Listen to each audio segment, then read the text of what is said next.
Ya Allah. Terus bagaimana hubungan dengan anak saya yang sekolah di pesantren, Pak? Ini mau Jika nanya. sudah bersuci atau berwudu, Terima kasih, kemudian Bapak. bersuci, wudunya batal. Wudunya batal. Bismillahirrahmanirrahim. Assalamualaikum warahmatullahi wabarakatuh. Alhamdulillahi wa kafa wassalatu wassalamu ala nabiyina Mustafa wa ala alihi wa sahbihi ajma'in, amma ba'd. Pemirsa Fatwa TV dan pendengar Fatwa TV dimanapun Anda berada, ahlan wa sahlan wa marhaban bikum. Alhamdulillahirrabbilalamin, di sore hari ini kita bisa berjumpa lagi, kita bisa bersua lagi dalam program acara live interaktif Fikih Ibadah bersama guru kita, Ustadz Anas Burhanuddin MA Hafizahullah Ta'ala, yang mana beliau merupakan anggota Dewan Fatwa Perhimpunan Al-Irsyad.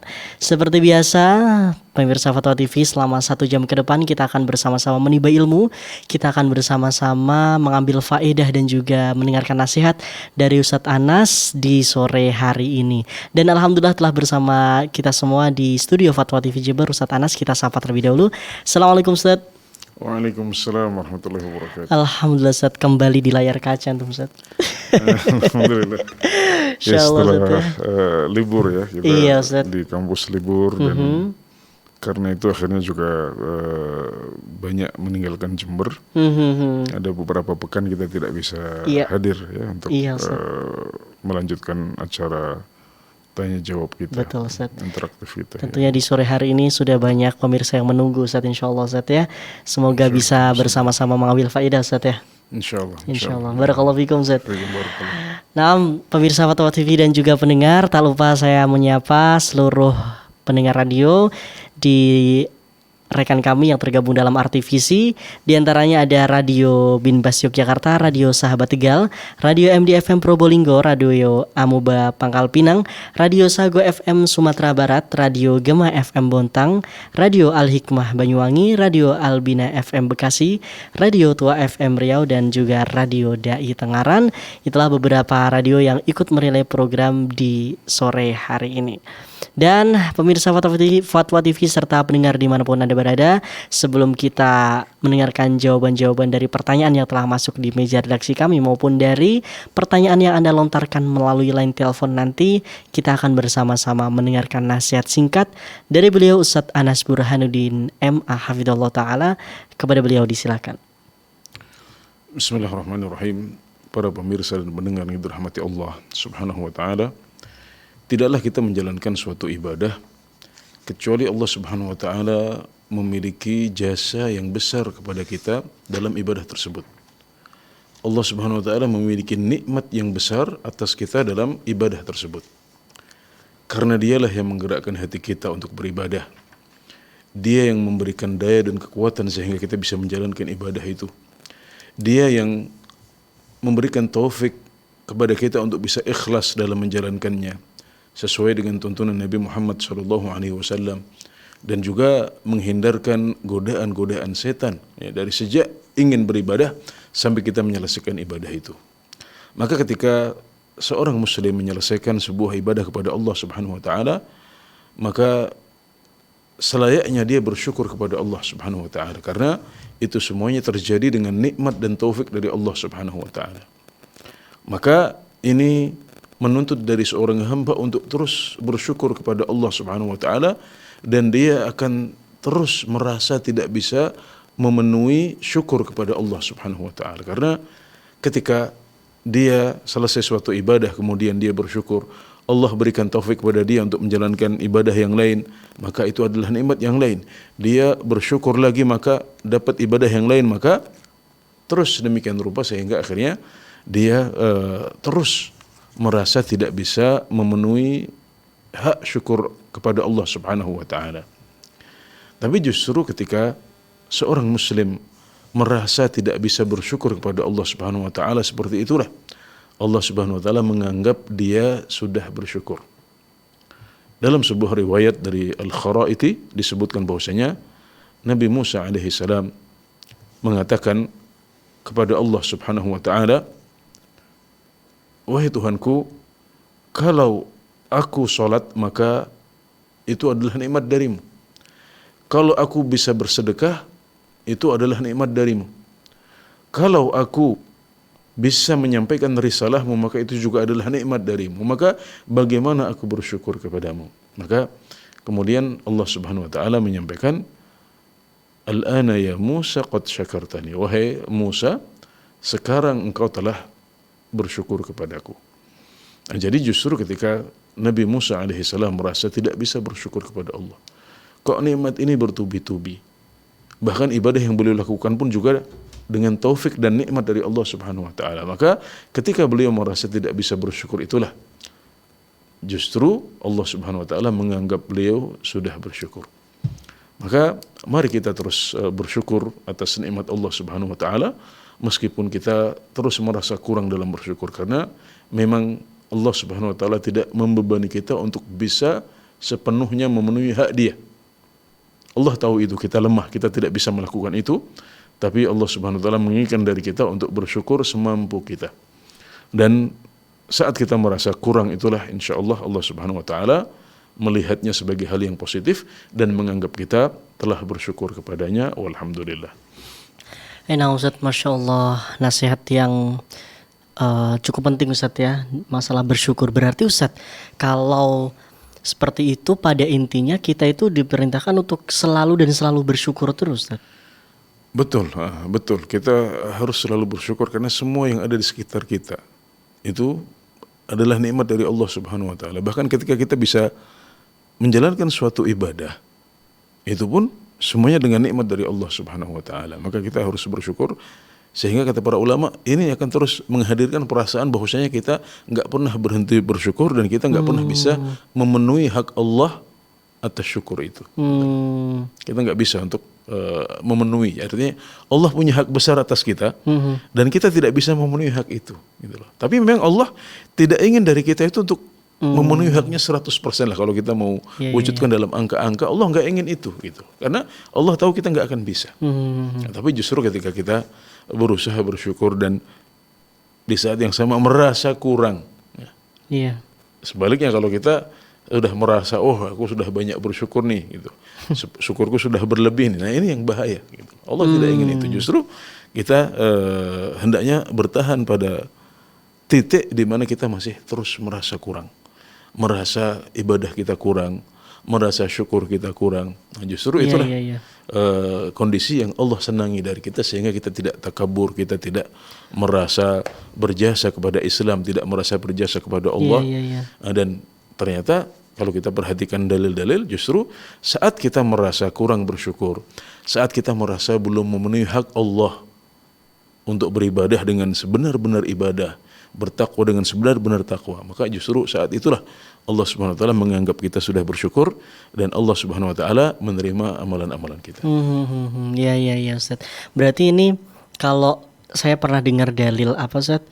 Kalau engkau menghitung nikmat maka tidak akan pernah bisa Ustaz ya. Wa in ta'uddu ni'matallahi la tuhsuha. 6. Berarti itu sama saja kalau ya kita mau bersyukur juga sebenarnya tidak bisa. Menghitung nggak bisa. Mewujudkan syukurnya juga tidak bisa. Iya. Maka ini kembali kepada konsep bahwasanya kata para ahli tafsir, firman Allah Subhanahu wa taala, ya ayyuhalladzina amanu taqullaha haqqa tuqatih, ya wahai orang-orang yang beriman, bertakwalah kalian kepada Allah dengan sebenar-benar takwa. Ayat ini mansukh, dihapuskan oleh firman Allah Subhanahu wa taala, wattaqullaha mastata'tum. Fattaqullaha mastata'tum. Maka bertakwalah kepada Allah dengan semampu kalian. Jadi sebenar-benar takwa itu kita nggak bisa. Sebenar-benar syukur itu kita nggak bisa. Ya, sebenar-benar sebenar-benar syukur, sebenar-benar zikir itu kita nggak bisa lakukan. Nah, kita nggak akan bisa penuhi hak besar Allah Subhanahu wa taala atas kita. Ya.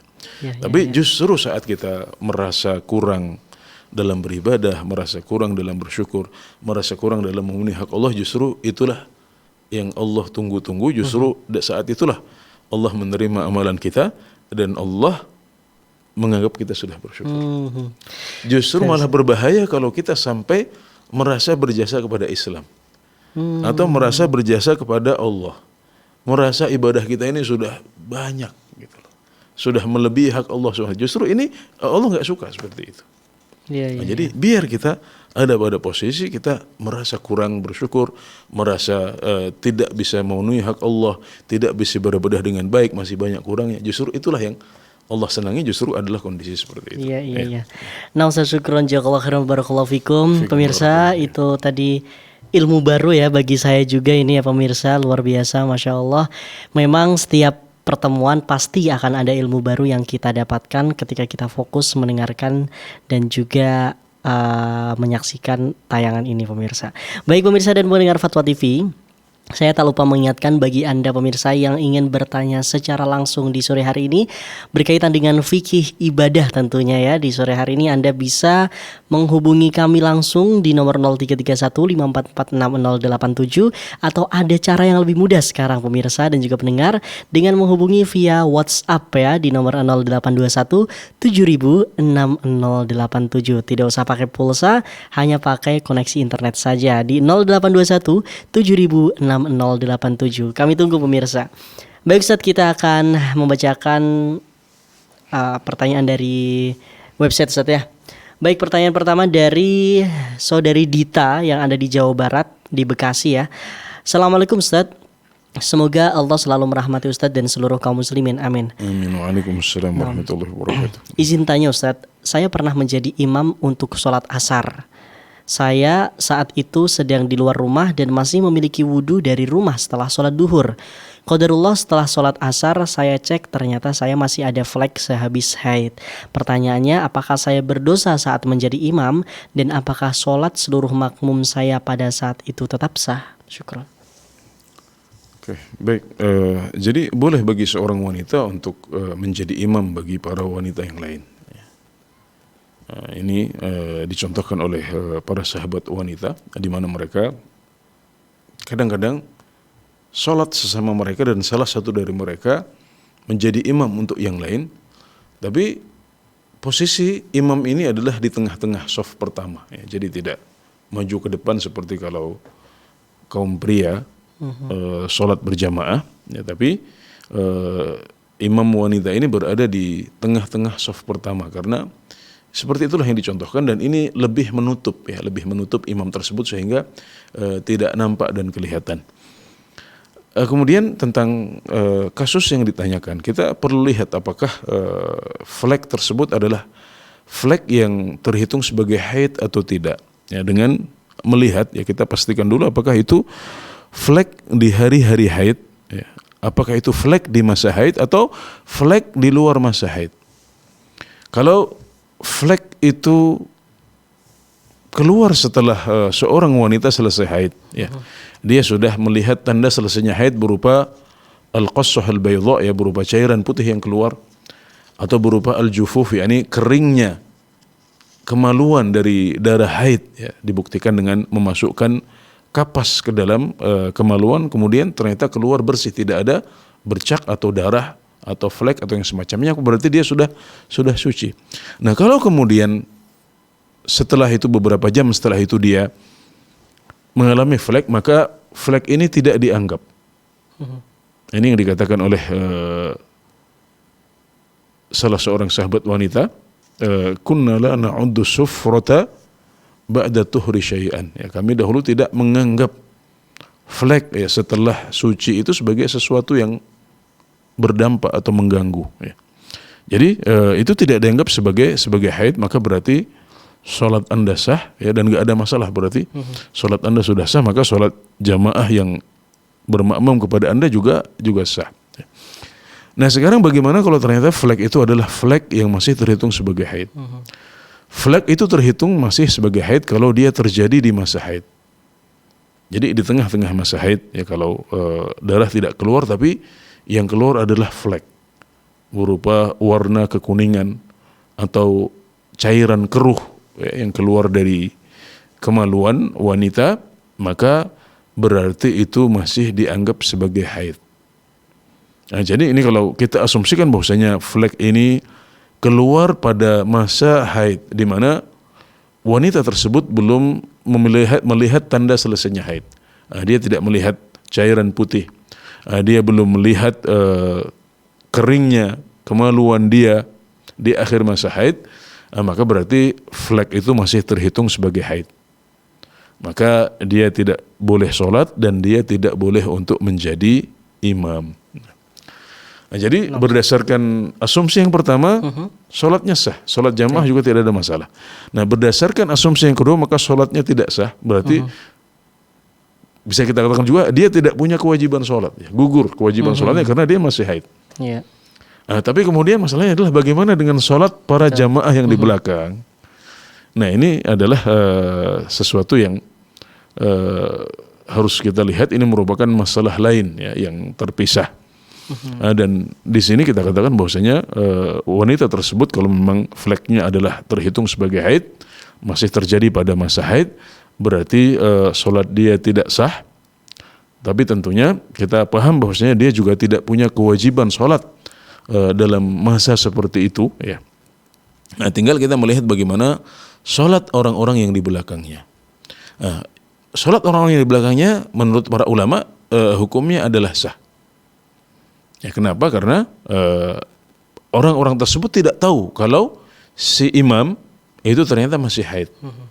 Bahkan si imam pun juga nggak tahu kalau dia sedang dalam kondisi haid.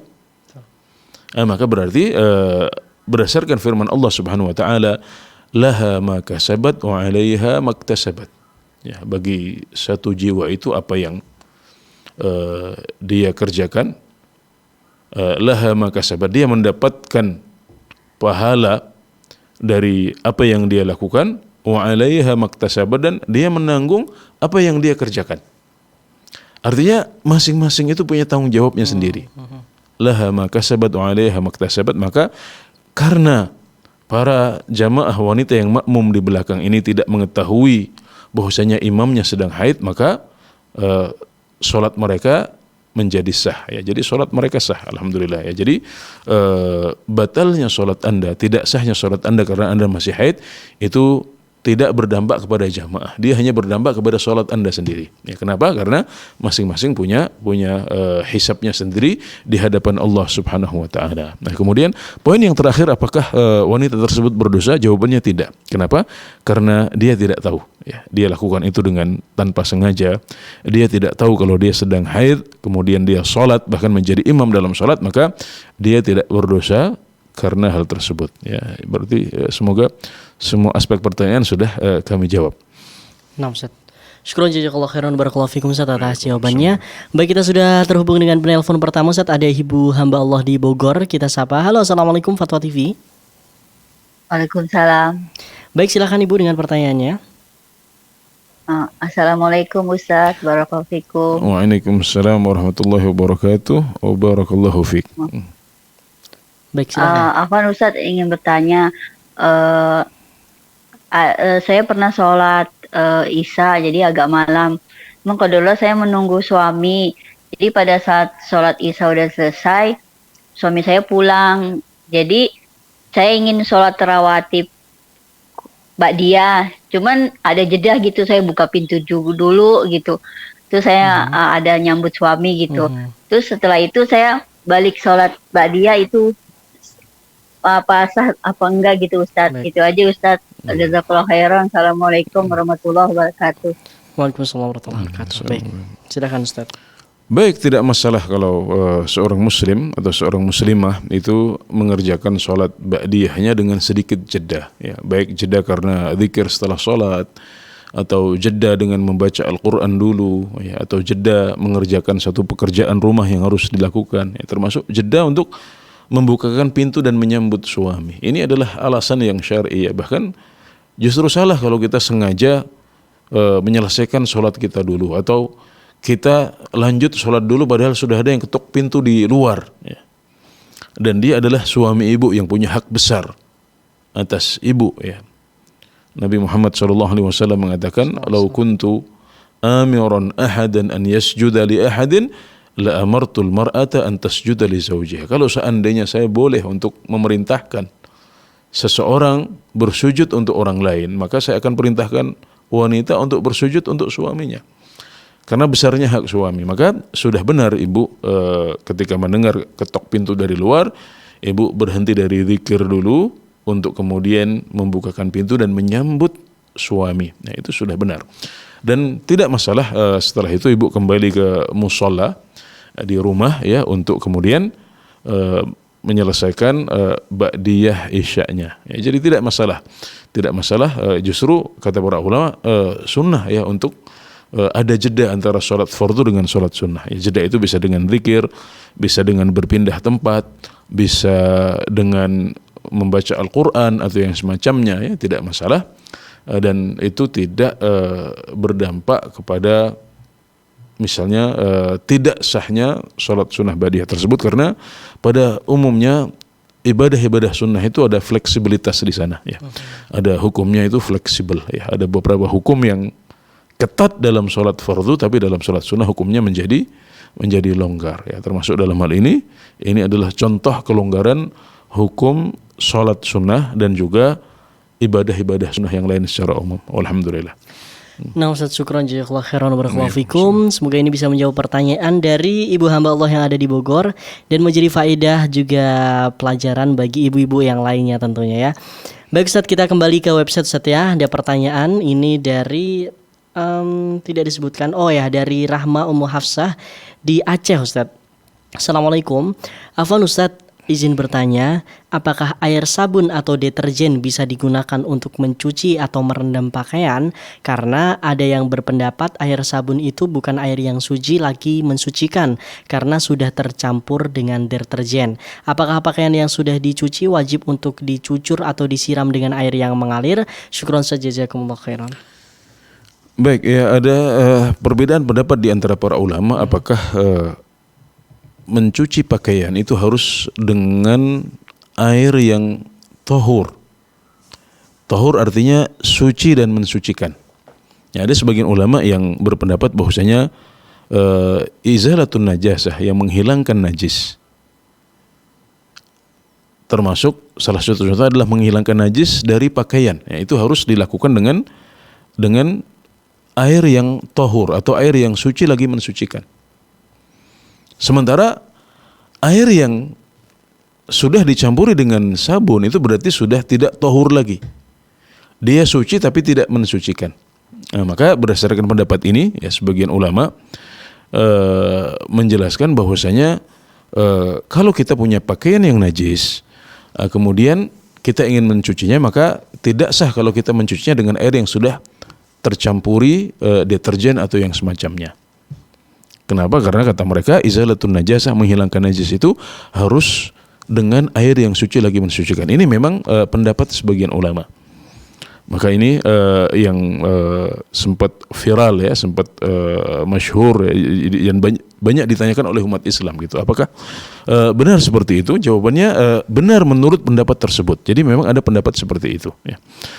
Tapi ada pendapat yang lain dan ini yang nampaknya lebih kuat ya, Allahu taala a'lam ya, bahwasanya izalatun najasah, menghilangkan najis itu tidak harus dengan air yang suci dan mensucikan. Tapi menghilangkan najis itu bisa dengan air apa saja. Bahkan bisa juga dengan batu, bisa juga dengan panas matahari, bisa juga dengan angin ya, bisa juga dengan debu ya atau tanah ya, itu semuanya bisa dipakai untuk menghilangkan najis. Nah, dan ini adalah pendapat yang lebih kuat dan menurut pendapat ini maka kalau kita ingin menghilangkan najis dari pakaian kita, maka tidak masalah kita mencucinya dengan air yang sudah tercampuri deterjen. Ya, karena menurut pendapat yang kedua ini, dalam menghilangkan najis itu yang penting najisnya hilang. Jadi kalau najisnya sudah hilang, sifat-sifat najisnya sudah hilang, ya, maka berarti menghilangkan najis atau ibadah menghilangkan najis tersebut sudah sah. Ya, meskipun kita tidak memakai air yang tahur atau suci dan mensucikan.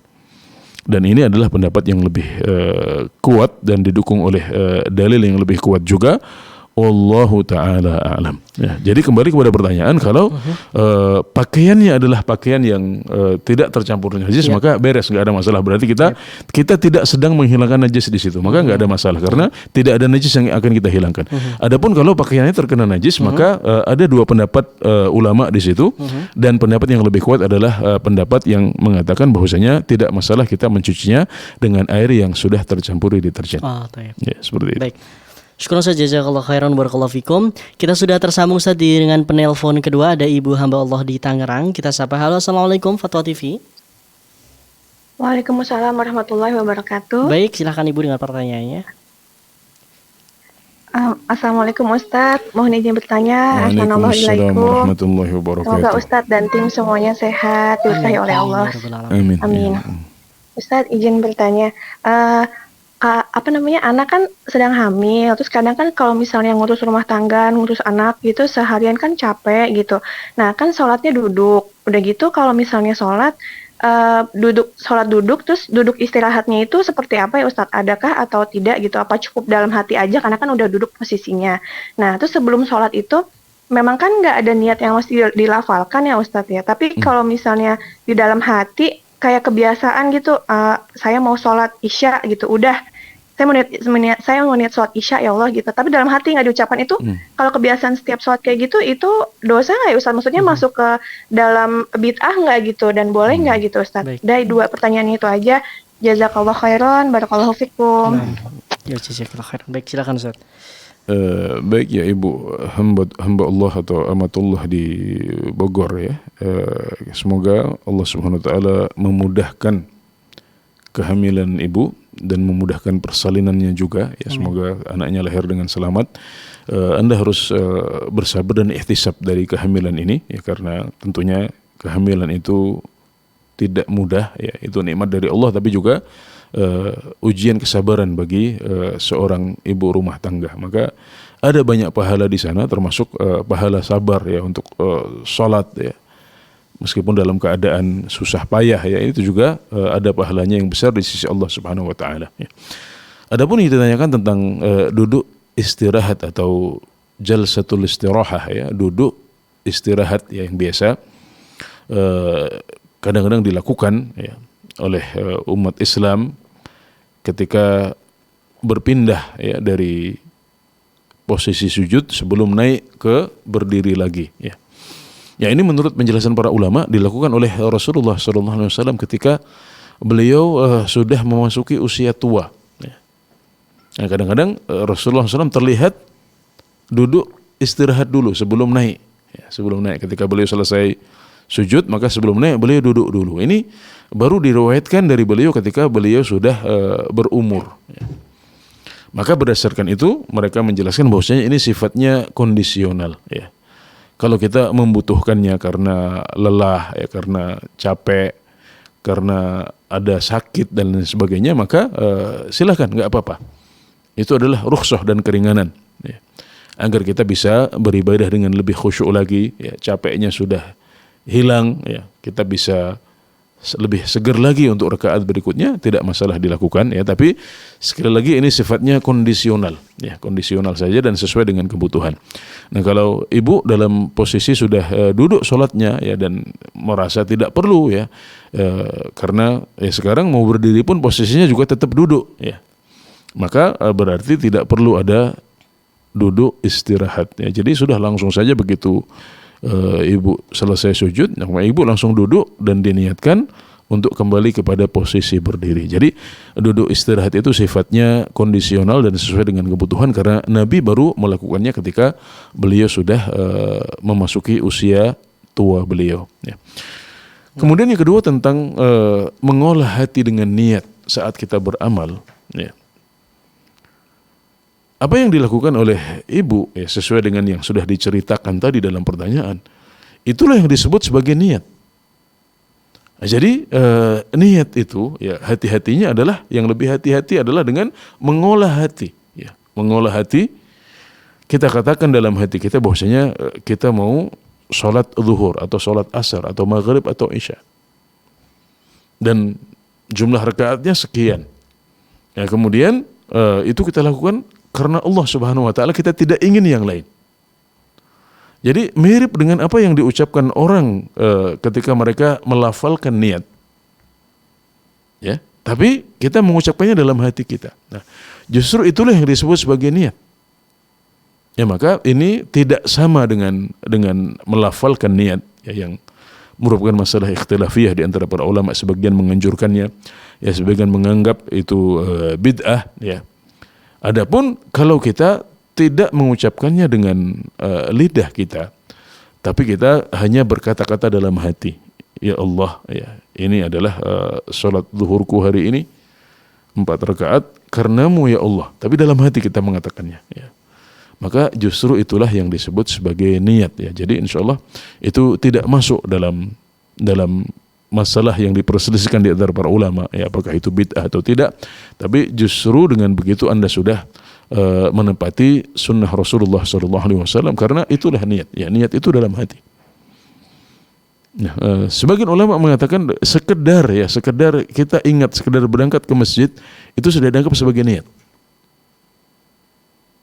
tanpa kita harus mengolah hati sebelum sholat, ya. Tapi lebih hati-hatinya, ya, lebih tenangnya, ya, lebih yakinnya itu adalah kalau kita menghadirkan niat tersebut sebelum kita sholat, ya. Jadi itu lebih hati-hati dan itu yang lebih mantap justru, dan itu sama sekali tidak menyelisihi praktek ibadah sholatnya Rasulullah SAW. Alhamdulillah, ya. Nah Ustaz, syukran jazakallah khairan barakallahu fikum Ustaz. Semoga ini bisa menjawab pertanyaan dari ibu hamba Allah yang ada di Tangerang tadi. Baik pemirsa, tak lupa saya mengingatkan kembali bagi Anda yang ingin bertanya di sore hari ini berkaitan dengan fikih ibadah, Anda bisa menghubungi kami di nomor 0821 706087, itu melalui line WhatsApp. Apabila melalui line telepon biasa, Anda bisa menghubungi di 0331 544 6087. Baik pemirsa, masih kita tunggu. Baik Ustadz, kita beralih ke pertanyaan dari website Ustadz, dari Ibu Siti Fauziah di Jakarta Selatan. Assalamualaikum Ustadz, izin bertanya, ketika kita sholat sunnah rawatib, setelah selesai rakaat kedua, kita terlanjur bangkit dan sudah berdiri sempurna. Apa yang harus dilakukan Ustadz? Syukran jazakallah khairan. Baik, kalau kita ingin mengerjakan sholat sunnah rawatib, ya, dan ini notabene berarti sholatnya 2 rakaat, betul ya? Betul. 2 rakaat. Ya. Kemudian setelah kita menyelesaikan 2 rakaat, ternyata kita lupa, sehingga kita akhirnya bangun menuju rakaat yang ketiga, ya. Dalam kondisi seperti ini, semua ulama sepakat, ijma' bahwasanya Anda harus kembali duduk, kemudian tasyahud, kemudian salam. Jadi tidak ada pilihan kecuali kembali duduk. Kenapa? Karena sholat Anda sudah habis. Ya, Anda tahu bahwasanya Anda dari awal niatnya sholat 2 rakaat. Dan sholat itu sudah selesai sekarang, gitu. Jadi nggak ada lagi alasan untuk naik ke atas, ya, untuk berdiri lagi kemudian menambah ke rakaat yang ketiga, karena itu adalah tambahan yang tidak perlu. Maka dalam kondisi seperti ini para ulama sepakat bahwasanya Anda tidak boleh lanjut ke rakaat ketiga, tapi Anda harus kembali ke rakaat yang kedua, kemudian tasyahud, kemudian salam, ya. Terus apa maksud penjelasan ulama bahwasanya kalau orang sudah berdiri dengan tegak maka dia tidak boleh kembali lagi? Nah, itu penerapannya adalah kalau kita masih punya rakaat tambahan yang tersisa. Jadi kalau misalnya ada orang yang misalnya dia sudah menyelesaikan rakaat yang pertama, dia sholat 4 rakaat nih, dia mau sholat 4 rakaat, salah ya, ini bukan. Ini 4 syaratnya salah ya. Jadi Anda ingin sholat 4 rakaat, nah, kemudian di rakaat kedua misalnya Anda lupa untuk tasyahud awal, kemudian Anda pindah ke rakaat ketiga, ya, berpindah ke rakaat ketiga. Nah, kalau kita sudah berdiri tegak, maka kata para ulama tidak boleh untuk kembali lagi.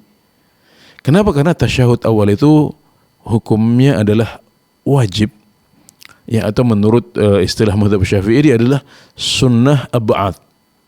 Ya, dia bukan rukun, ya, dia bukan rukun sholat, maka dia tidak masalah tertinggal karena lupa, nanti bisa diganti dengan sujud sahwi. Nah, para ulama menyebutkan bahwasanya kalau dia sudah berpindah ke rakaat ketiga, dia sudah berdiri tegak, maka dia tidak boleh untuk kembali lagi. Nah, kalau dia masih di tengah-tengah, ya, baru mau bangun kemudian lupa, oh iya ini rakaat kedua. Nah, maka dia harus kembali duduk. Harus kembali duduk, kemudian membaca tasyahud awal, kemudian baru bangkit. Tapi kalau dia sudah berdiri, ya sudah berdiri tegak, apalagi sudah mulai membaca Al-Fatihah misalnya, ya, maka dalam kondisi seperti itu dia tidak boleh kembali. Ya, dia lanjut saja ke rakaat yang ketiga, kemudian menyelesaikan rakaat yang keempat, baru kemudian di akhir tasyahud, ya tasyahud akhir, kemudian nanti dia sebelum salam dia sujud sahwi dahulu. Jadi melanjutkan ke rakaat selanjutnya itu penerapannya adalah kalau kita masih punya rakaat yang belum diselesaikan. Ya, jadi ini dalam contoh tadi itu kita niat sholat 4 rakaat, kemudian kita baru menyelesaikan 2 rakaat dan sekarang berpindah ke rakaat yang ketiga, maka lanjut terus.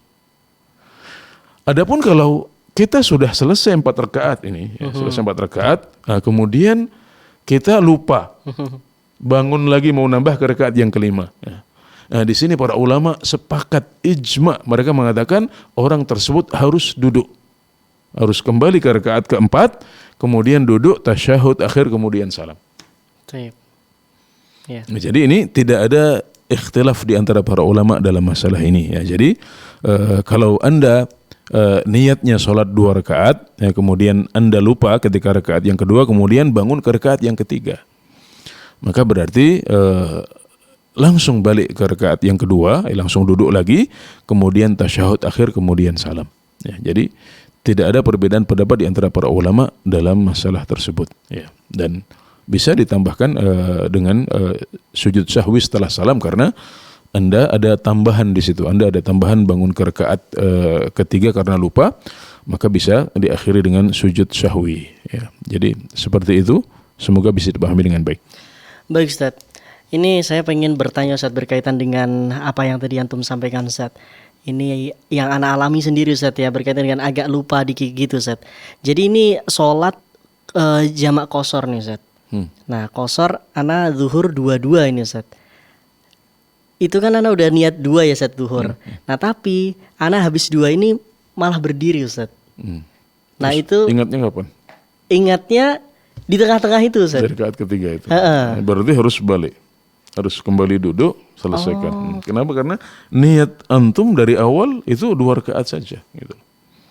Di sinilah berlaku sabda Nabi Muhammad SAW, wa innama likulli imri'in ma nawa. Sesungguhnya bagi setiap orang itu apa yang dia niatkan. Kalau dia niat 2 rakaat, maka berarti itu hisab dia di hadapan Allah Subhanahu wa taala. Hukum yang berlaku bagi dia adalah sholat 2 rakaat itu. Ya. Tapi kalau misalnya dulu tidak tahu, ya kemudian dia lanjut, akhirnya sudah ini sudah terlanjur berdiri, kalau gitu selesaikan 4 rakaat saja. Maka kita berdoa semoga sholatnya diterima oleh Allah Subhanahu Wa Taala. Insyaallah sah dan diterima oleh Allah Subhanahu Wa Taala. Tapi kalau nanti kita sholat lagi, maka setelah datangnya ilmu ini, maka kita harus mengetahui bahwasanya dalam kondisi seperti itu para ulama ijma, nggak ada khilaf dalam masalah itu. Orang harus kembali duduk, kemudian menyelesaikan sholat sesuai dengan jumlah rakaat yang sudah dia niatkan dari awal. Ya. Nah Ustaz, syukran jazakallahu khairan wa barakallahu fikum Ustaz. Kita kelupaan ruku Ustaz. Ruku itu kan merupakan rukun ya Ustaz. Terus bagaimana ini yang harus kita lakukan Ustaz setelah itu? Maksudnya Ibu di rakaat kedua. Ya itu aja Ustaz. Ya Ibu di rakaat kedua tidak ruku tapi langsung sujud ya. Iya Ustadz, itu kelupaan Ustadz. Terus apa yang harus kita lakukan Ustadz itu? Ya itu aja Ustadz. Assalamualaikum warahmatullahi wabarakatuh. Waalaikumsalam warahmatullahi wabarakatuh. Baik, silakan Ustadz. Ya baik, ruku itu terhitung sebagai rukun sholat Ibu ya. Jadi karena ruku merupakan rukun sholat, maka Ibu tidak boleh meninggalkannya. Sholat tidak sah kecuali dengan kita melakukan ruku ini. Nah kalau kita langsung ingat ya, langsung ingat ketika posisi sujud itu kita segera ingat, oh ternyata tadi belum ruku, maka Ibu harus kembali ruku. Ya harus kembali ruku, kemudian bangun dari ruku, kemudian baru sujud. Kemudian menyelesaikan sholat, baru kemudian sujud sahwi di akhir sholat. Ya seperti itu. Ya, jadi ruku ini tidak bisa ditinggalkan, ya. Tidak bisa diganti dengan sujud sahwi. maka ibu harus kembali kepada posisi awal ya. Kalau ingatnya adalah di rakaat itu, ya ibu kembali kepada posisi ruku, ya kemudian ruku, kemudian bangun dari ruku, kemudian menyelesaikan sholat sebagaimana mestinya. Ya kemudian setelah itu sujud, ya kemudian nambah 1 rakaat lagi, kemudian setelah itu sebelum salam ibu mengerjakan sujud sahwi. Ya, karena lupa ya, karena lupa dan ada kesalahan dalam sholat tersebut. Ya. Semoga bisa dipahami dengan baik. Nah, Ustaz. Syukran jazakallahu khairan Ustaz wa barakallahu fikum atas jawabannya. Semoga ini bisa menjawab pertanyaan dari Ibu Wati yang ada di Bekasi. Baik pemirsa, kami masih menunggu penelpon dari Anda pemirsa yang ingin bertanya berkaitan dengan fikih ibadah, bertanyaan dengan berkaitan dengan sholat atau mungkin haji ya, atau puasa ya, sudah mendekati bulan Ramadan. Apapun itu yang berkaitan dengan ibadah, Anda bisa tanyakan di sore hari ini kepada Ustadz Anas Burhanuddin secara langsung di 0821 7000 6087 melalui telepon via WhatsApp ya pemirsa dan juga pendengar. Baik Ustadz, kita akan ya, kalau tadi ada satu poin mungkin yang perlu kita berikan Baik, catatan Ustadz, silakan, kepada Ustadz. ibu penanya yang terakhir ya. Bagaimana kalau misalnya ingatnya baru setelah sholat? Jadi sudah salam baru selesai, baru ingat ya, atau baru diingatkan orang, Bu tadi ibu belum sholat ya. Belum ruku maksudnya. Ya. Maka berarti ini harus mengulang dari awal ya, harus mengulang dari awal. Karena ibu sudah salam ya, sudah selesai salam ya, dan baru diingatkan ya. Dan tadi kita sebutkan misalnya kesalahannya di rakaat yang pertama ya, di rakaat yang pertama. di kedua Ustaz. Rakaat kedua. Rakaat Ya, kedua, di rakaat kedua. Kalau segera diingatkan maka berarti ibu bisa langsung kembali ke rakaat yang kedua ya, kemudian menyelesaikan seperti biasa berarti. Tapi kalau sudah lama ya, oke. Ya, jadi ini kalau diingatkan oleh orang atau ingat sendiri setelah selesai sholat ya, berarti kembali kepada posisi di mana kita salah, kemudian kita menyelesaikan sholat kita ya.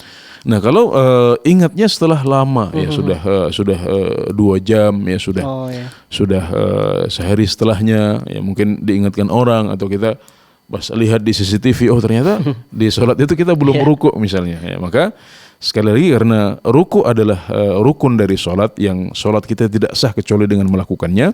Kalau sudah ada jeda panjang antara sholat kita dengan waktu kita mengingatnya, maka berarti kita harus mengulangi sholat tersebut dari awal ya, diulangi dari awal dengan lebih hati-hati sehingga tidak terjadi kesalahan tersebut ya. Alhamdulillah, insyaallah pahalanya bertambah banyak insyaallah ya, karena berarti Anda mengerjakan sholat itu 2 kali ya. Baik Ustaz. Tapi Ustaz, pertanyaan Ustaz, kenapa kalau dalam sholat ini Ustaz, kalau untuk lupa ruku gitu Ustaz, kenapa nggak jadi makfu gitu Ustaz? Kayak misalnya puasa nih, lupa makan, kan berarti nggak usah ini kan Ustaz, nggak usah diulang puasanya itu, dilanjutkan gitu. Nah ini kenapa harus diulang sholatnya Ustaz? Iya, baik, karena tentunya untuk puasa ya ada keterangan dari Rasulullah SAW ya. Jadi dalam hadis yang disebutkan oleh Rasulullah SAW, kalau orang lupa dalam puasa ya, itu beliau menyebutkan innama at'amahullahu wa saqah ya. Ya, dia Allah beri minum atau Allah beri makanan, maka dia lanjut. Iya. Kemudian ingat bahwasanya dia itu berpuasa, ya. Dia mengerjakan ibadah puasa, ya. Dia menahan ya dari subuh sampai terbenam matahari, tapi dia melakukan salah satu perkara yang dilarang, yang membatalkan sholat kita. Gitu loh. Adapun ibadah puasanya dia melakukan, ya. Rukun puasanya yaitu menahan diri dari pembatal-pembatal puasa, dari subuh sampai terbenam matahari, itu dia lakukan. Kalau seandainya dia tidak lakukan itu, yang rukun ini, maka sama puasa dia tidak sah gitu loh. Nah, sementara dalam kasus kita tadi itu, yang terjadi bukan orang sudah melakukan ruku ya, melakukan sholat dengan rukun-rukunnya, kemudian dia melakukan satu larangan yang tidak sengaja misalnya. Jadi sebenarnya kiasannya adalah dia sudah mengerjakan amalan-amalan sholat termasuk rukun-rukunnya, tapi dia lupa melakukan salah satu larangan dalam sholat. Misalnya dia tertawa dengan tidak sadar, atau berbicara dengan tidak sengaja misalnya. Ya. Nah itulah yang orang mengatakan sekarang apple to apple ya, yang contoh yang persis, pas, yang pas. Contoh yang pas adalah bukan seperti orang yang mengerjakan puasa, kemudian dia melakukan pembatal puasa. Ya. Tayyib, Ustaz. Jadi contoh yang mirip dengan kasus puasa itu adalah kalau orang sudah mengerjakan sholat ya dengan rukun-rukunnya, dengan amalan-amalan yang harus dilakukan, tapi dia melakukan salah satu larangan dalam sholat dengan tidak sengaja. Nah, berarti ya seperti itu sholatnya tetap sah. Nah, dalam kasus kita ini orang meninggalkan rukun.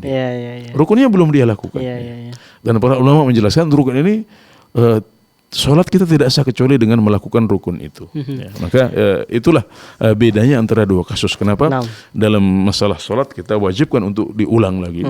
Sementara dalam masalah puasa kita katakan puasanya tetap sah. Ya, Syukron Ustaz atas penjelasannya Ustaz, barakallahu fikum. Baik pemirsa, masih ada waktu ya pemirsa dan juga pendengar. Bagi Anda yang ingin bertanya berkaitan dengan ibadah di sore hari ini, Anda bisa menghubungi kami melalui line telepon di 0331 544 6087 atau Anda bisa menghubungi kami melalui line WhatsApp ya di 0821 7000 6087. Masih kami tunggu pemirsa dan juga pendengar. Baik Ustaz, kita beralih ke pertanyaan selanjutnya dari website Ustaz, dari Abu Ruqayyah yang ada di Riau. Afwan Ustaz, izin bertanya, Assalamualaikum ilaikum. Ustaz, bagaimana cara bersuci wanita haid yang tidak menemukan air Ustaz? Syukran, jazakallahu khairan. Ya, baik, wanita yang suci dari haidnya, kemudian dia tidak mendapatkan air untuk bersuci, maka hukumnya sama dengan orang yang junub kemudian dia tidak mendapatkan air untuk bersuci. Allah Subhanahu wa taala berfirman, "Wa in kuntum junuban fattahharu wa in kuntum marda aw ala safarin aw jaa ahadun minkum minal gha'id aw lamastumun nisa falam tajidu ma'an fatayammamu sa'idan thayyiban." Ya, intinya bahwasanya orang yang selesai dari haidnya atau dia dalam kondisi junub di mana itu menuntut mereka untuk segera mandi wajib, tapi mereka tidak menemukan air. Maka mereka berpindah dari mandi menjadi tayamum. Berpindah dari azimah yaitu mandi wajib menjadi rukhsah yaitu tayamum. Ya. Maka Anda cukup bertayamum, ya, ini dengan membasuh wajah dan membasuh tangan, ya, saja, ya, tidak perlu bermandi debu, ya. Tapi cukup dengan membasuh wajah dan tangan saja dengan niat itu mengangkat hadas akbar, ya, hadas besar. Ini yang membedakan, ya. Jadi kalau wudu menjadi tayamum itu niatnya mengangkat hadas kecil, ya. Kalau dia bertayamum untuk junub atau untuk suci dari haid, ya, maka berarti niatnya adalah untuk mengangkat hadas akbar, ya. Bedanya di situ, bedanya pada niat, ya. Jadi niatnya mengangkat hadas akbar dan itu sudah cukup. Tapi yang perlu diperhatikan adalah bahwasanya kita baru boleh tayamum setelah beristihad.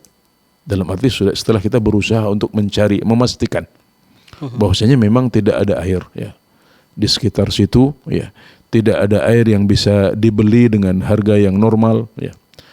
Jadi baru saat itu kita boleh untuk bertayamum. Jadi pastikan dulu bahwasanya air benar-benar tidak ada. Ya, khawatirnya yang tidak ada cuma di rumah kita saja, ya, tapi di rumah tetangga ada, di sungai ada, di sumur terdekat juga ada, ya. Kalau kondisinya seperti itu maka kita belum boleh untuk bertayamum. Ya, jadi pastikan bahwasanya air tidak ada, maka baru kemudian Anda boleh untuk bertayamum, ya.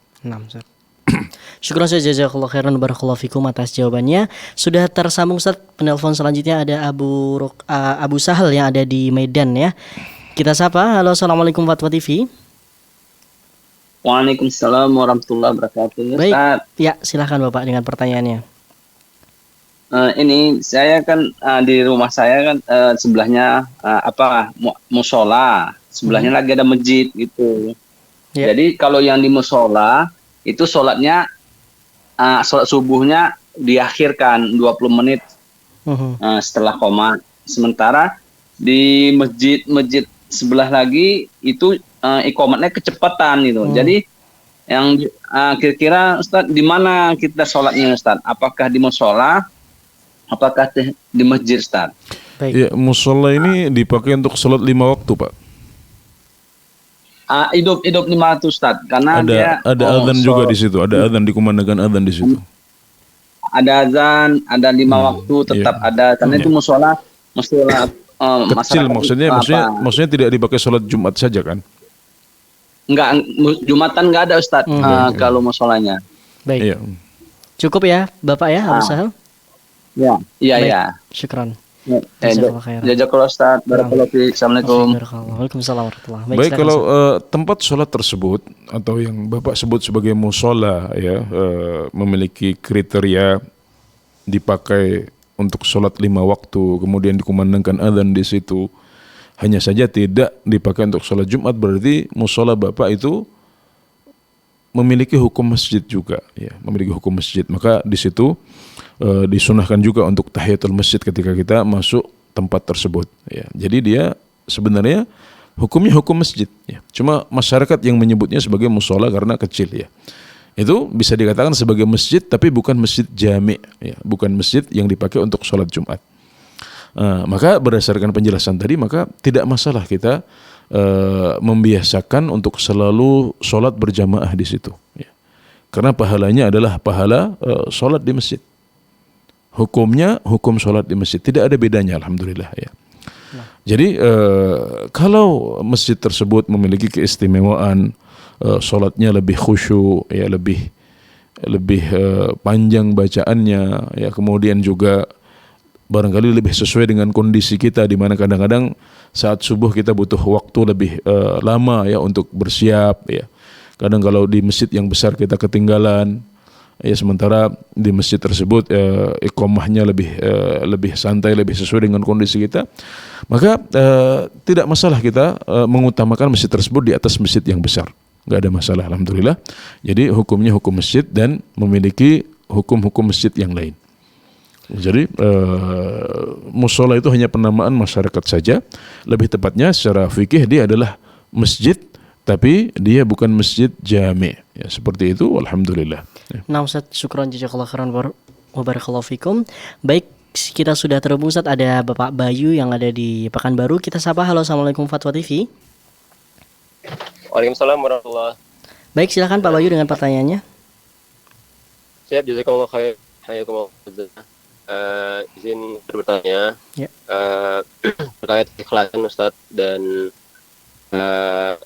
terkait ibadahnya kan luas Ustaz ya, kita perlu nggak cuma di muamalah kita dengan Allah, tapi di satu sisi terkait juga ikhlasan dalam berbuat baik, seperti mungkin seorang tenaga kesehatan dan dokter tuh yang saat ini sangat kita lihat itu banyak menyer atau membagikan misal pelayanan kepada pasien atau visit ke pasien. Bagaimana batasannya Ustaz? Sementara yang kita pahami lebih baik menyembunyikan suatu amal terkait visit pasien atau melayani pasien. Tidak perlu men-share. Tapi di situasi sisi lain, seorang dokter dituntut memiliki branding. Kita memiliki perlu ya dituntut juga seperti branding itu saat ini seorang dokter harus men-share juga, harus sampai melakukan seperti konten dan edukasi yang lainnya seperti itu Ustaz. Mohon bimbingan dan arahannya terkait. Maksudnya antara menutupi ibadah kita dengan menampakkannya gitu ya? Batasannya. Iya, Ustaz. Baik. Terus pembahasannya bagaimana yang aman gitu Ustaz. Di sekarang dokter perlu juga Ustaz, branding gitu Ustaz, untuk edukasi dalam rangka edukasi ya. Edukasi dan bahkan di rumah sakit promosi sendiri, juga mungkin ada unsur promosinya juga gitu. Iya, promosi juga. Padahal sebetulnya lebih baik kita mungkin disembunyikan, kita visit kita sembunyikan, kita layani pasien, itu apa yang kita posting gitu kan Ustaz ya. Ini bagaimana yang terbaik Ustaz? Mohon arahannya Ustaz. Jazakumullah khairan. Baik, silakan Ustaz dengan jawabannya. Ya, baik. Jadi memang ibadah dalam agama kita itu tidak sempit ya. Ibadah itu luas ya. Bahkan para ulama menjelaskan ibadah-ibadah sosial itu lebih afdal daripada ibadah-ibadah yang manfaatnya terbatas untuk kita. Ya, tapi ingat bahwasanya ibadah sosial pun kita harus ikhlas di dalamnya. Nah, jadi kalau kita khawatir ya, saat menampakkan ibadah sosial ini kita menjadi riya dan tidak ikhlas, maka kita tidak perlu untuk menampakkannya. Karena itu lebih hati-hati, lebih aman. Nah, sekarang adalah kalau misalnya dalam ibadah sosial itu ada maslahat atau mungkin kantor yang menuntut kita untuk melakukan edukasi, ya, kantor yang menuntut kita untuk membuat laporan, ya, kantor yang menuntut kita untuk menampakkan ya atau mempromosikan kegiatan yang kita lakukan itu, ya. Nah, maka di sini berarti kita tidak masalah untuk menampakkan hal tersebut, ya. Bahkan menjadikan itu sebagai tugas dan kewajiban kita menjalankan kewajiban kita, tapi ingat hati kita tetap harus selamat di situ.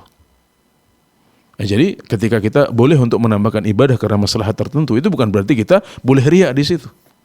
Harus diingat ini. Jadi kalau memang kantor atau profesi menuntut kita menampakkan sebagian ibadah sosial yang kita lakukan, ya, maka tidak masalah. Tidak masalah kita tampakkan sebagai edukasi, sebagai pemenuhan tugas yang diminta oleh kantor atau instansi atau profesi kita, ya. Tapi ingat bahwasanya hati ini harus tetap terjaga dari riya. Ya, tidak boleh dari edukasi itu kita mengharapkan pujian dari masyarakat, ya, kita mengharapkan orang melihat amal soleh kita, ya, kemudian memuji kita, atau kita sengaja menampakkannya, sengaja memperdengarkannya, kemudian kita lupa bahwasanya ibadah itu semata-mata hanya karena Allah Subhanahu wa taala saja. Ya, jadi pada dasarnya ya sebisa mungkin kita menutupi ibadah kita. Maka kalau seandainya sudah tercukupi, ya, itu kewajiban edukasi itu sudah tercukupi, maka kita harus menyisakan ada sebagian amal soleh yang kita tidak ekspos, yang kita tidak tampilkan di medsos, yang kita tidak tampilkan dalam edukasi, karena itu adalah tabungan ibadah kita di sisi Allah Subhanahu wa taala dan kita khawatir itu akan terganggu, ya. Tapi kalau memang ada sebagian kegiatan yang perlu diekspos dalam rangka edukasi, dalam rangka laporan, maka tidak masalah Anda melakukannya karena ada keperluan untuk itu. Tapi ingat bahwasanya hati Anda tetap harus ikhlas, tidak boleh melakukan itu semuanya karena riya atau sum'ah. Riya adalah beramal untuk dilihat oleh orang lain. Sum'ah adalah beramal untuk didengar oleh orang lain, yang intinya adalah mengharapkan pujian mereka. Padahal seharusnya kita hanya mengharapkan pujian dan pahala dari Allah Subhanahu wa taala saja. Ya, baik, semoga saya tidak salah menangkap karena suaranya agak terganggu, ya, tidak kurang jelas. Tapi insyaallah itu adalah poin utama yang bisa saya tangkap dari saudara penanya. Baik. Ustaz, itu tadi pertanyaan sekaligus menutup perjumpaan kita hari ini, Ustaz. Alhamdulillahirrahmanirrahim, telah selesai. Kita tanpa terasa juga diingatkan untuk menjaga keikhlasan ini oleh saudara penanya. Iya, betul, Ustaz. Masya Allah. Pertanyaan ini bukan hanya untuk saudara penanya saja, tapi juga pengingat untuk kita dan juga para pendengar kita sekalian. Betul sekali, Ustaz. Baik, kami ucapkan syukron jazakallahu khairan, Ustaz, sudah meluangkan waktu untuk berbagi bersama kita, berbagi ilmu dan juga nasihat kepada kita semua. Barakallahu fikum, Ustaz. Baik pemirsa dan juga pendengar dimanapun Anda berada, alhamdulillahirrahmanirrahim, telah selesai perjumpaan kita di sore hari ini. Banyak sekali faedah yang kita dapatkan, semoga semua ini bisa menjadi pahala kita dan bisa kita praktekkan di keseharian kita, amin ya rabbal alamin. Baik pemirsa dan juga pendengar Fatwa TV dimanapun Anda berada, tak lupa kami mengingatkan bagi Anda yang ingin mengetahui acara Fatwa TV lebih detail, Anda bisa mengunjungi website kami di www.fatwatv.id dan juga Anda bisa update tanya jawab di www.dewanfatwa.com/tanyajawab. Dan juga kemudian kami mengajak para pemirsa dan juga pendengar sekalian guna memanfaatkan peluang untuk berjuang bersama kami dalam syiar dakwah Islam di Fatwa TV melalui rekening aktif kami yang bisa Anda saksikan di layar kaca Anda atas nama Yayasan Pilar Media Komunikasi dan atas nama Dewan Fatwa Perhimpunan Al-Irsyad. Dan juga kami mengingatkan Jangan lupa terus saksikan acara live interaktif di Fatwa TV dari hari Senin hingga hari Jumat sesuai dengan jadwal yang telah ditentukan. Akhirnya kita tutup perjumpaan kali ini dengan doa kafaratul majlis. Subhanakallahumma bihamdika asyhadu an la ilaha illa anta astaghfiruka wa atubu ilaik. Saya mewakili kerabat kerja yang bertugas pamit undur diri. Wassalamualaikum warahmatullahi wabarakatuh.